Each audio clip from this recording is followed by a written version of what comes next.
सभी को good morning. Good morning. आज हम पढ़ाएंगे यूनिट फर्स्ट के चौथा चैप्टर, ठीक है। इसका चैप्टर का नाम है ऊर्जा संसाधन। तो ऊर्जा संसाधन पढ़ाएंगे, ठीक है।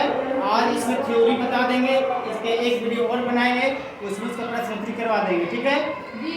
तो सबसे पहले हम ये बताएं कि ऊर्जा होता क्या है। तो किसी भी कार्य को करने के लिए हमें ऊर्जा की आवश्यकता है, ठीक है। किसी भी कार्य को करने के लिए हमें ऊर्जा की जरूरत होती है। हमारे शरीर में ऊर्जा नहीं रहेगा तो न चल सकते हैं, न लिख सकते हैं, न पढ़ सकते हैं, न गा सकते हैं, न कहीं घूम सकते हैं।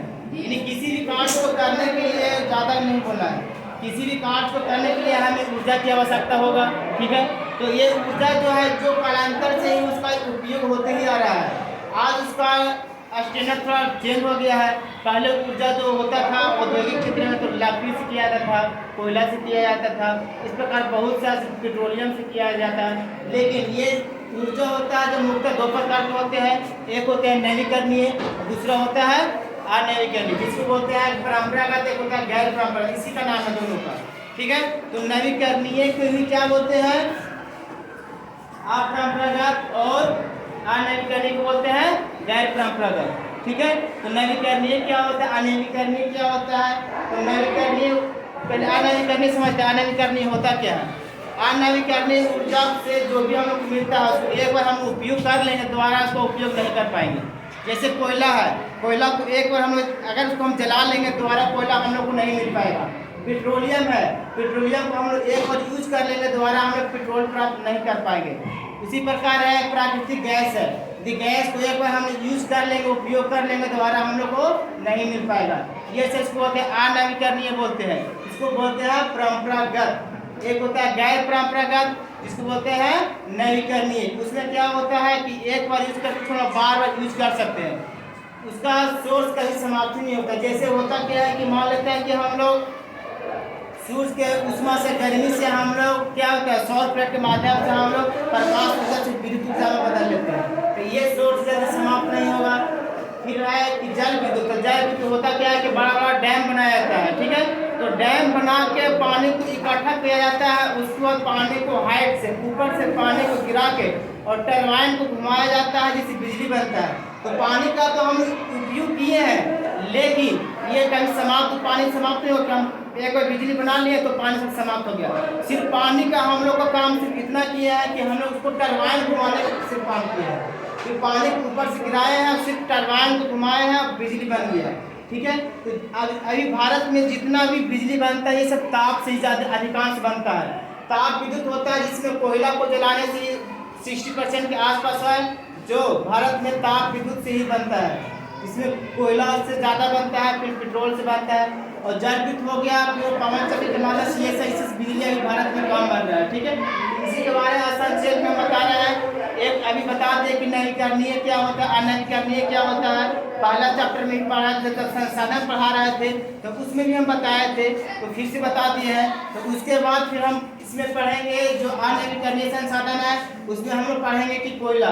तो कोयला होता क्या है, तो जैसे कि उसमें पृथ्वी पर जितना भी वनस्पति है, पृथ्वी के जो मतलब ऊपर जो हलचल के कारण या जब भूकंप होता है, ठीक है, तो भूकंप बहुत बड़ा भूकंप होता है तो जितना वनस्पति है तो पृथ्वी के नीचे दब जाते हैं, तो हजारों लाखों साल जो उसके बाद में वही कोयला बन जाता है, ठीक है। तो आज बताएंगे कि कोयला कितने प्रकार के होते हैं और किसके आधार पर कोयला को बांटा गया है। तो जो कोयला है जिसको कार्बन की मात्रा के आधार पर कोयला को 4 भागों में बांटते हैं, जिसमें कार्बन की मात्रा अधिक होते हैं तो सबसे अच्छा किस्म का कोयला होता है, जिसमें कार्बन की मात्रा कम होता है उस सबसे निम्न कोटि का सबसे घटिया किस्म का कोयला होता है। सबसे अच्छा किस्म का कोयला जब होगा तो उसको जब जलाएंगे तो उसमें धुआं ना के बराबर निकलेगा, ठीक है, और उससे उसमें अधिक निकलेगा, और राख जिसको पानी बोलते हैं बहुत कम अवशेष बचेगा। तो सबसे अच्छा किस्म का कोयला होता है उसको बोलते हैं एंथ्रासाइट कोयला। इसमें कार्बन की मात्रा होता है जो 90% से ज़्यादा होता है, लेकिन 95 से ज़्यादा ही होता है।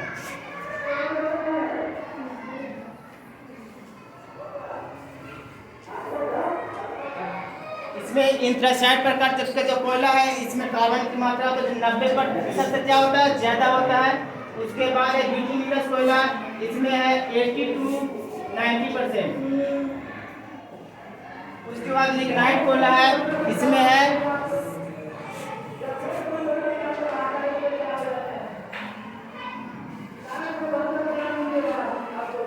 50 से 80%, 70% यही कोयला होता है। उसके बाद लास्ट प्रकार की कोयला है जिसको बोलते हैं फीट कोयला।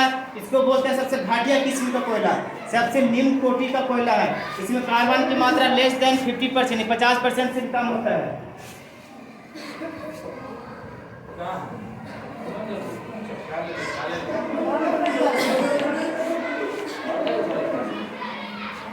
लेस देन 50%, ठीक है। तो ये कार्बन की मात्रा के आधार पे कोयला को हम लोग 4 भागों में बांटते हैं। एक बार फिर से बोल देते हैं कि कार्बन की मात्रा के आधार पे कोयला को 4 भागों में बांटते हैं। सबसे अच्छा किस्म का कोयला होता है उसको बोलते हैं एंथ्रासाइट कोयला। उसके बाद उससे कम जो कार्बन की मात्रा होता है उसको बोलते हैं बिटुमिनस कोयला। फिर उससे कम जो कार्बन की मात्रा होता है उसको बोलते हैं लिग्नाइट कोयला। फिर उससे कम जो कार्बन की मात्रा होता है उसको क्या बोलते हैं, फीट कोयला। तो ये कार्बन की मात्रा के आधार पर हम लोग कोयला देख लिए। उसके बाद अगला इसमें देखना टॉपिक क्या है पढ़ने के लिए। तो उसके बाद है इसमें कार्बन की मात्रा कहीं 80 मिलेगा, कहीं 70 मिलेगा। ऊपर 70 तो 70 लिख देते हैं ताकि समझने में दिक्कत ना हो। कहीं 70 मिलेगा, इसमें कहीं कहीं जो 50% लिखे हैं कि लेस देन 50%, तो कहीं कहीं बुक में 35 भी मिलेगा, तो उसको गलत नहीं समझना है। इन्हीं सबसे जो निम्न प्रकार का कोयला होता है फीट कोयला, इसमें कार्बन की मात्रा बहुत ही कम होता है, 30%, 35% इसी के आसपास होता है। उसके बाद है जल विद्युत। तो जल विद्युत है जो भारत में सबसे पहले 1897 ईस्वी में दार्जिलिंग में लगाया गया था, ठीक है। तो सबसे पहले जो जल विद्युत है जो फर्स्ट टाइम लगाया गया था इंडिया में, जो 1897 ईस्वी में दार्जिलिंग में लगाया गया था। तो अब जल विद्युत को जो उत्पादन केंद्र है उस केंद्र को नाम याद रखना है और किस नदी पर है वो भी याद रखना है। ये जो बताया है इसको VVI कर लेना है, वेरी वेरी इंपॉर्टेंट। इसको वेरी वेरी इंपॉर्टेंट करना है, वेरी वेरी इंपॉर्टेंट। बहुत सा एग्जाम पूछता है यहाँ से, हर एग्जाम में वो क्वेश्चन यहाँ पर सिखाता है कि जल विद्युत जो उत्पादन केंद्र है कहाँ है, उसका नाम क्या है और किस नदी पर बनाया गया है। तो सबसे पहला इसमें है कि शिवसमुद्रम। शिवसमुद्रम जो जल विद्युत जो उत्पादन केंद्र है ये कर्नाटक राज्य में है और ये कावेरी नदी पर बनाया गया है, ठीक है। शिवसमुद्रम जो जल विद्युत जो उत्पादन केंद्र है जो कर्नाटक नदी पर है और कावेरी नदी पर है। दूसरा है भाखड़ा नागर परियोजना, ये है सतलज नदी पर बनाया गया है। तीसरा है दामोदर घाटी परियोजना, ये दामोदर नदी पर बनाया गया है। भाखड़ा नागर सतलज हीराकुंड परियोजना महानदी दामोदर घाटी जो है जो झारखंड में है, और दामोदर घाटी परियोजना है जो दामोदर नदी पर ही बनाया गया है। और एक तुंगभद्रा जो विद्युत परियोजना है ये है तुंगभद्रा नदी पर ही बनाया गया है। तो इसमें दो बहुत इंपॉर्टेंट है, एक भाखड़ा नागर परियोजना है जो सतलज नदी पर बनाया गया है और एक है हीराकुंड बांध जो ये है महानदी पर बनाया गया है, ठीक है। तो इसी को यहाँ पर है अलग से यहाँ लिखते हैं कि जो हीराकुंड जो परियोजना है जो पूरा भारत के ही नहीं बल्कि पूरा विश्व की सबसे लंबी बांध है, ठीक है। एक बार फिर से जो हीराकुंड जो परियोजना है जो पूरे भारत की ही नहीं बल्कि पूरा विश्व की सबसे लंबी बांध है, ठीक है। विश्व की ही सबसे लंबी बांध है कौन सा, हीराकुंड बांध। हीराकुंड बांध है जो महानदी नदी पर बनाया गया है। हीराकुंड परियोजना है जो विश्व की सबसे लंबी बांध है जो महानदी नदी पर बनाया गया है। और अलग है एक भी अलग से तकलीफ क्या है कि भाखड़ा नागर परियोजना जो भारत की क्या है सबसे लंबी। तो ये था कि वो कौन, हीराकुंड। अगर किसी को बड़ा पूछ दे या ऊंचा पूछ दे तो इसका आंसर हो जाएगा भाखड़ा नागर परियोजना भारत की सबसे बड़ी या सबसे ऊंचा यदि बांध पूछेगा तो हो जाएगा भाखड़ा नागर परियोजना। अगर विश्व की सबसे लंबी बोलेगा तो हो जाएगा हीराकुंड परियोजना जो महानदी पर बनाया गया। उसके बाद है परमाणु ऊर्जा केंद्र। तो परमाणु में यूरेनियम होता है, यूरेनियम से जितने परमाणु बम है या बिजली घर में भी इसका यूज किया जाता है, ठीक है। तो भारत में सबसे पहले जो परमाणु केंद्र बनाया गया था जो 1955 में बनाया गया था। परमाणु ऊर्जा किससे प्राप्त होता है तो पिंच ब्लेड इसका एयक्स का नाम है। जो यूरेनियम है तो यूरेनियम के जो एयक्स है उसका नाम है पिंच ब्लेड, ठीक है। जैसे कि एल्युमिनियम का एयक्स का नाम है बॉक्साइट, ठीक उसी प्रकार यूरेनियम का जो एयक्स का नाम है उसको बोलते हैं पिंच ब्लेड, ठीक है। तो यहाँ पे परमाणु केंद्र है, परमाणु केंद्र का नाम, और वो एक परमाणु केंद्र है तो कौन सा राज्य में है इसके बारे में बताएंगे। ये और ये दोनों ही बहुत VVI है, ठीक है। इसमें भी हम लोग डबल टिक करके इसको हम लोग VVI लिख लेंगे। ये दोनों बहुत ही इंपॉर्टेंट है, ये हर एग्जाम में पूछता है, ये वाला और ये वाला। सिटी कुल मेरा इसको पहले करो तो ये दो को जो है जो बहुत ही इंपॉर्टेंट है, ठीक है।